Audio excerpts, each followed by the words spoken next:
Mom threw away all my things while I was at Grandpa's funeral, claiming she needed my room for her stepdaughter. But Grandpa left his house to me in his will. So, I packed her bags and left them on the porch. Her reaction was predictable.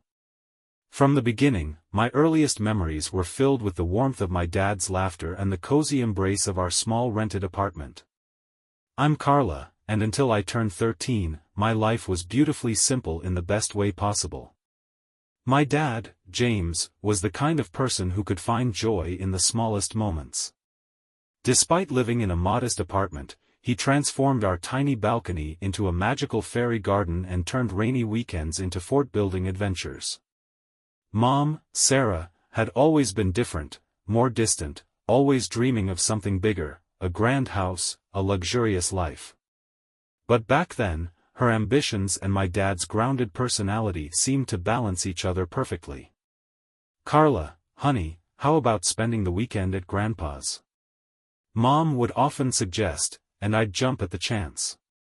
It wasn't that I didn't want to be home, but Grandpa Richard's house felt like a second home to me. His two-story Victorian house, with its creaking wooden floors and endless corners to explore, was magical. "Your mother needs her quiet time with your father," Grandpa would explain as he welcomed me at the door. Then, with a wink, he'd add, "and I need my time with my favorite granddaughter."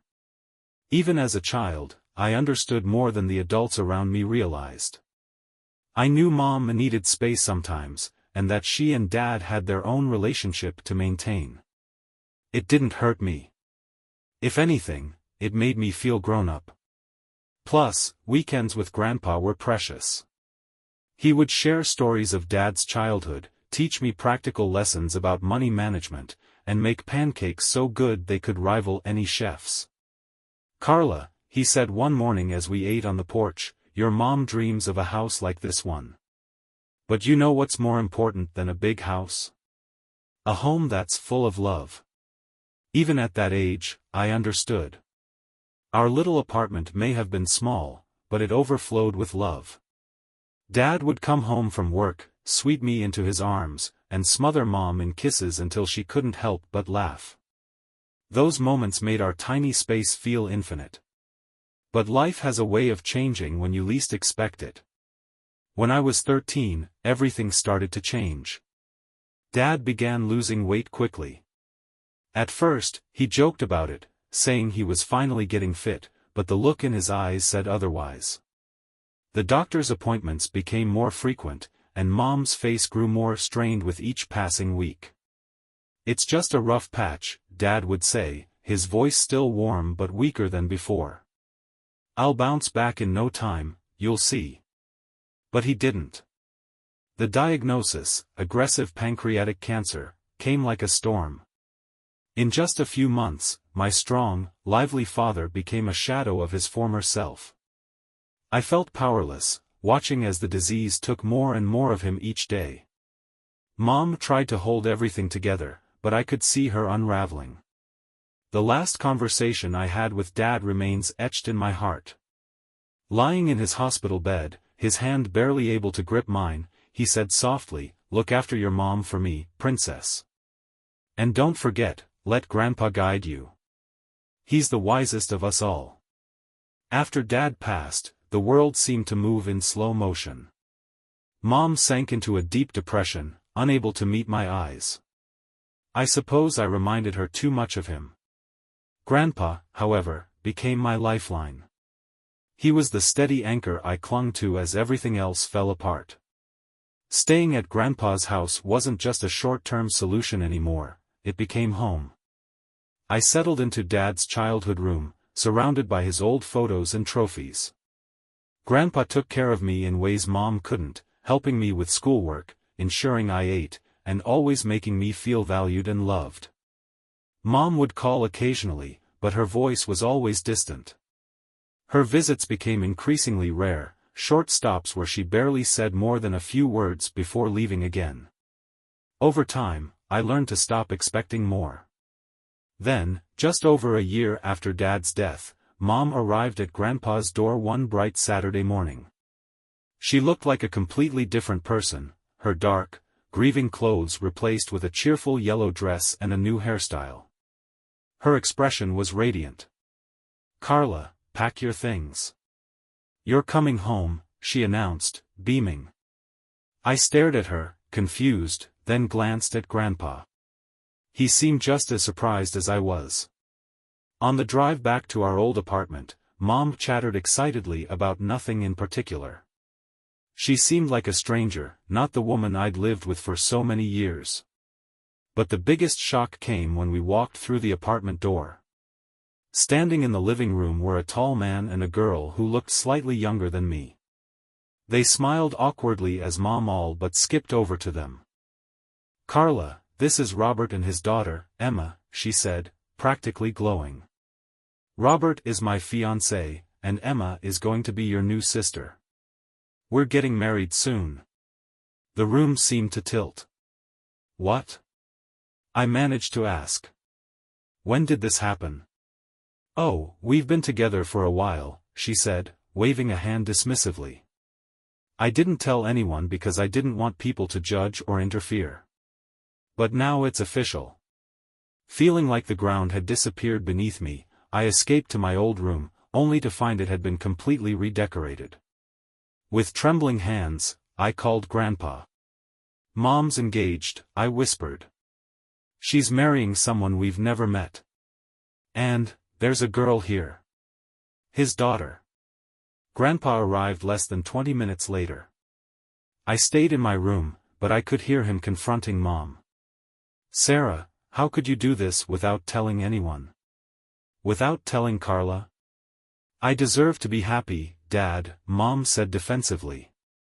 "After everything I've been through, I deserve a fresh start. James would want me to move on." There was a long silence before Grandpa replied, his voice heavy with disappointment. "I hope you find happiness, Sarah. But don't forget, you still have a daughter who needs you." The months leading up to the wedding were surreal. Our once cozy apartment now felt suffocating, filled with Robert and Emma's presence. But what really hurt was watching Emma soak up all the attention that used to be mine. "Mom, can you help me with my hair?" Emma would ask sweetly, and Mom would immediately drop whatever she was doing to assist her. The way Emma said "Mom" made my stomach churn, especially since she'd only known her for a few months. Mom seemed utterly captivated by Emma. When Emma mentioned she loved ballet, Mom immediately signed her up for private lessons, something I'd begged for years ago, only to be told we couldn't afford it. When Emma complained about her phone being outdated, Mom bought her the latest model. And when Emma wanted to redecorate her new side of the bedroom we now shared, Mom took her shopping for expensive bedding and decorations. "Your sister needs to feel welcome here," Mom would say dismissively whenever I voiced my frustration. "She's not my sister," I'd mutter. The wedding itself was modest, but Mom looked radiant. I stood in the background, wearing a bridesmaid dress that Emma had picked out. During the ceremony and reception, Mom barely acknowledged me. She kept Emma close, introducing her to everyone as her beautiful daughter. It was as if I'd vanished. Grandpa had generously given them $5,000 as a wedding gift, but even that wasn't enough for Mom. I overheard her cornering Grandpa at the reception. "A check, Dad?" "That's it," she hissed. "I thought you'd give us your house.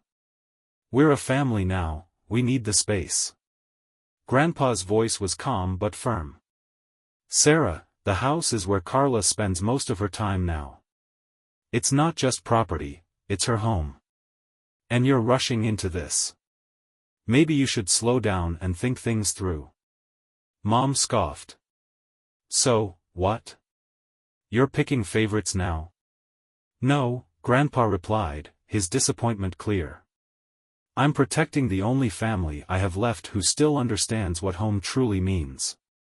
The argument stayed with me, a bitter echo that refused to fade. Mom had built this fantasy of a perfect new family, with Emma as the star and Robert as the ideal husband. There was no space for me in her new life. So, I spent as much time as I could at Grandpa's house. It was the only place where I felt seen and valued. For years passed, and I was about to graduate from high school.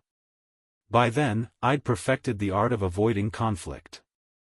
I kept to myself, staying quiet and out of the way. But at dinner one night, I decided it was time to speak up about my plans. I got accepted to State University, I announced, keeping my voice steady. I'm going to study finance and business management. The table went silent. Mom exchanged a glance with Robert before setting her fork down. Carla, I think it would be better if you started working after high school. College isn't for everyone, she said carefully. I blinked, confused. What about the college fund Dad set up for me? He always wanted me to go to school. Mom shifted in her chair, her discomfort obvious. Well, Robert and I have been talking, she began. And we think it would be better to use that money for Emma's education. She's at the top of her class, and she has so much potential. She'll need a good college to reach her goals. Robert chimed in. Emma's shown remarkable academic aptitude. It's the right thing to do, Carla. You can work for a few years and then decide if you still want to go to college. I felt my chest tighten, the weight of their words pressing down on me. That money is mine, I said, my voice trembling with anger. Dad set it aside for my education, not hers. You can't just take it. Don't be selfish, Carla, Mom snapped, tears forming in her eyes. Emma is your sister. She's not my sister, I said, standing abruptly. And that money is all I have left of Dad. You've already given her everything else, my room, your attention, your love. But you won't take this from me. The argument ended with slammed doors and angry tears. After that night, the apartment grew colder, quieter. No one spoke to me unless absolutely necessary. Emma smirked at me in the hallway, and Robert wouldn't meet my eyes. By the time graduation arrived, I wasn't surprised to find only Grandpa in the audience. When my name was called, he stood and cheered loud enough for everyone. His pride was all I needed. That evening, I packed everything I owned into 3 boxes and my old suitcase. Grandpa came to help me load them into his car. Your room's ready for you, he said as we drove away. It always has been, and it always will be. I didn't look back. There was nothing for me in that apartment anymore. College became my sanctuary. I threw myself into my studies, determined to honor both my dad and Grandpa. I majored in finance and business management, and I excelled in ways I never thought possible. Every evening, I'd call Grandpa to share what I'd learned. Tell me again about the market trends, he'd say, even though he probably understood it better than I did. Hearing you explain it makes it worth learning all over again. But as my college years went on, I began to notice changes in him. He grew tired more easily, and during our phone calls, his usual energy seemed muted. When I visited, I caught him rubbing his chest or wincing when he moved. Just the joys of getting old, he'd joke when I asked. Nothing for you to worry about, sweetheart. But I did worry. I started calling him twice a day, driving home as often as I could. We'd sit in the kitchen, sipping tea and talking about everything like we always had. Sometimes I'd catch him looking at me with such quiet love that it made my heart ache. It was during my final semester that I got the call. Grandpa passed away last night, Mom said flatly. The funeral is Thursday at 2 p.m., Hartford Funeral Home. The phone nearly slipped from my hand. I don't remember much after that, just sobbing on the floor until my roommate found me. Thursday came too fast. The funeral home was exactly the kind of place Grandpa would have chosen, simple and full of light. I arrived early, dressed in black, but nothing felt right. Grandpa wasn't there to steady me. Mom and her family showed up halfway through the service, strolling in as if they were late for brunch. They took seats in the back, and Mom didn't even glance at me. Her face was carefully composed, but her eyes were scanning the room, calculating as always. I stayed focused on the service, determined not to let her ruin this final goodbye. Afterward, I drove to Grandpa's house, my home for the past 4 years, only to stop short when I saw the front yard. Scattered across the lawn were garbage bags filled with my belongings. My clothes, books, photo albums, everything from my room had been thrown out carelessly. Some of the bags had split open, spilling my life onto the grass. I tried my key in the front door, but it didn't work. The locks had been changed. The door swung open, and there stood Mom. She still wore her black dress, but the grief on her face was replaced by a look of smug satisfaction. "Oh, good, you're here to pick up your things," she said with mock kindness. "This is my house now. As Dad's only child, I'm the rightful heir. We're moving in tonight." I stared at her, stunned. "You couldn't even wait until after the funeral? These are my things. This is my home." "No, it's mine now," she said sharply. "You need to get your stuff off the lawn before it gets thrown away. Emma's taking your old room, it's perfect for her." Numb, I gathered my things, stuffing them into the ripped bags and trying to save what I could of the scattered photos. Mom stood in the doorway, arms crossed, watching me like a guard ensuring I didn't take anything extra. When I returned to my dorm, my roommate helped me unpack without asking questions. My heart felt heavy, but I tried to focus on my finals. A week later, I received a call from a law firm. "Miss Johnson, this is Mr. Anderson from Anderson and Partners. We need you to come in for the reading of your grandfather's will. Would Thursday morning work for you?" I agreed, though I didn't see the point. Mom had already claimed everything as hers. When I arrived, Mom, Robert, and Emma were already seated. Mom glared at me. "What are you doing here? This is family business." Mr. Anderson cleared his throat and began reading the will. "I, Richard James Mitchell, being of sound mind and body, declare this to be my last will and testament." Mom's smug smile froze when Mr. Anderson continued. "To my beloved granddaughter, Carla Johnson, I leave my house at 1542 Oak Street, along with all its contents and my savings account of $775,000. The room fell silent. Then Mom exploded. "This has to be a mistake," she shouted, grabbing the document. "Where's my share? I'm his daughter." Mr. Anderson calmly retrieved the will.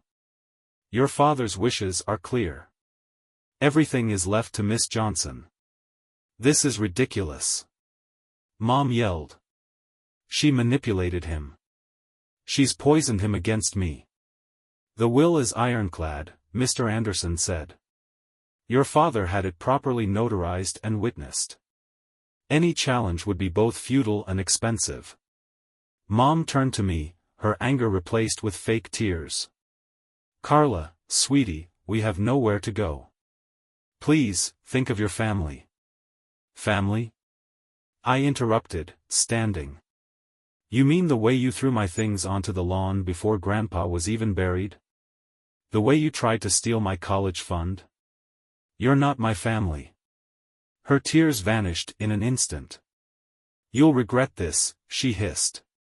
I left without another word, taking the legal documents with me. I drove straight to Grandpa's house, my house now, but the lock still needed to be changed.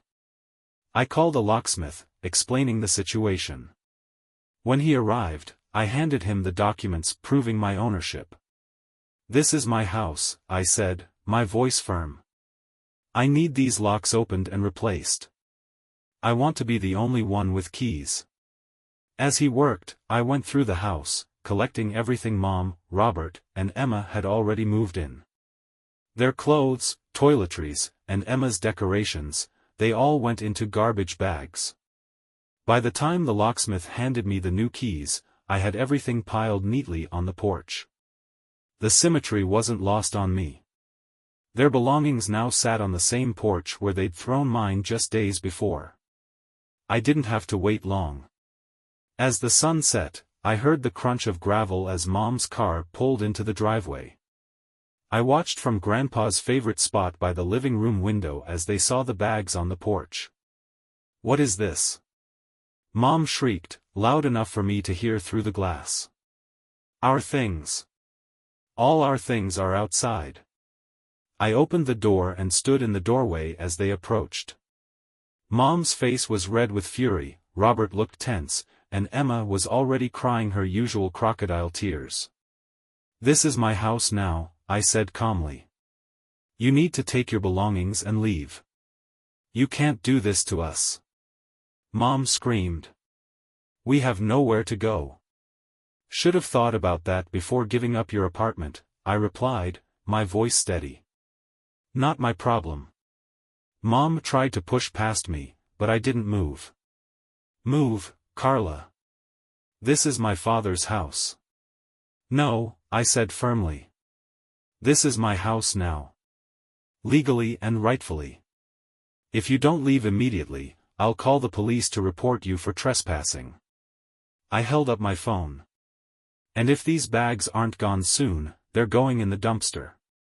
The next few minutes were filled with shouting, tears, and threats, but I didn't budge.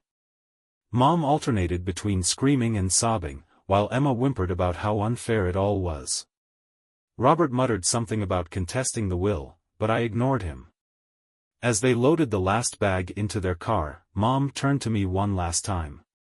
"You're no daughter of mine," she spat. "Your father would be ashamed of you." I felt a pang of sadness but held my ground. "No, Mom," I said softly. "Dad would be proud that I finally stood up for myself. Goodbye." I watched them drive away, their car disappearing into the twilight. For the first time in years, I felt a sense of peace. That night, as I walked through the quiet house, I found a letter in Grandpa's study safe. His familiar handwriting brought fresh tears to my eyes as I opened it. "My dearest Carla. If you're reading this, it means you've already dealt with your mother's reaction to my will. I'm sorry you had to face that, but I knew Sarah too well. I knew what she would try to do. You have your father's integrity and my business sense. Use them wisely. The house is yours to do with as you see fit. Just promise me one thing, keep the family photos in the attic. Even the painful memories have their value. I love you, sweetheart. Never forget how proud I am of you. Love, Grandpa." I cried myself to sleep that night, holding his letter close. It was the last gift he ever gave me, the house, the memories, and the strength to protect what was mine. 6 months have passed since that day. I'm about to graduate college with honors. Grandpa's house is now rented to a wonderful family, and their rent is helping me build my future. I've heard from Mom a few times since then, always when she needed something, but I never respond. Some chapters in life are better left closed. The lessons Grandpa taught me, the love Dad gave me, and the strength I found within myself, they're what carry me forward now. I know who I am. I am my father's daughter, my grandfather's granddaughter, and my own person. And no one can take that away from me. Thank you for watching the video. Subscribe and turn on notifications to be the first to have radish and real stories with you. Have a great day.